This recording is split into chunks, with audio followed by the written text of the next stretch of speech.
అంటే తేదీ 18/3/2024 రాత్రి 12 నుంచి 1 గంటల మధ్య ప్రాంతంలో మాకు ఒక కంప్లైంట్ వచ్చింది, ఫిర్యాదు. అపర్ణ కన్స్ట్రక్షన్ చెందిన గురునాథ్ రెడ్డి మరియు కల్పతరు కన్స్ట్రక్షన్ చెందిన రాజేష్ అని ప్రాజెక్ట్ మేనేజర్లు. వాళ్లకు విశాఖ సెయిల్ నుంచి స్టీల్ సప్లై అవుతుంటుంది. ఈ ట్రాలీలలో 25 mm, 32 mm, 16 mm, 12 mm, 8 mm ఇట్లా రకరకాల సైజుల రాడ్లు వాళ్ళకి అవసరాన్ని బట్టి వాళ్ళు ఆర్డర్ ఇస్తారు.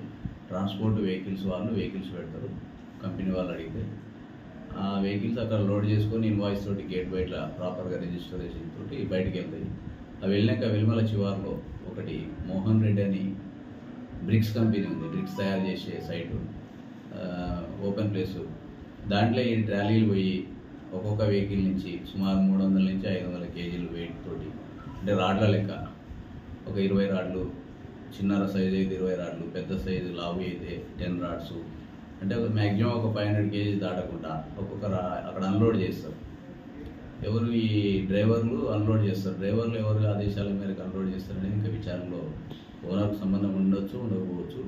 అది విచారణలో డీటెయిల్గా తెలుస్తుంది. ఆ రాడ్లు అక్కడ అన్లోడ్ చేసినాక అవి వాటిని మళ్ళీ తక్కువ ధరకు వేరే వాళ్ళకు, ఇక లోకల్ షాప్ ఓనర్లకు అమ్ముతూ ఇట్లా దందా నడుస్తుందని వాళ్ళకు ఈ అపర్ణ కన్స్ట్రక్షన్స్కు దాదాపు రోజు 2, 3 లారీలు, 4 లారీలు అట్లా పోతుంటాయి.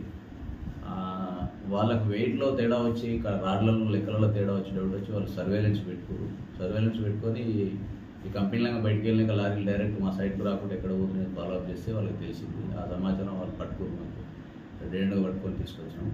కేసు నమోదు చేసి 4 లారీలు సీజ్ చేస్తున్నాం.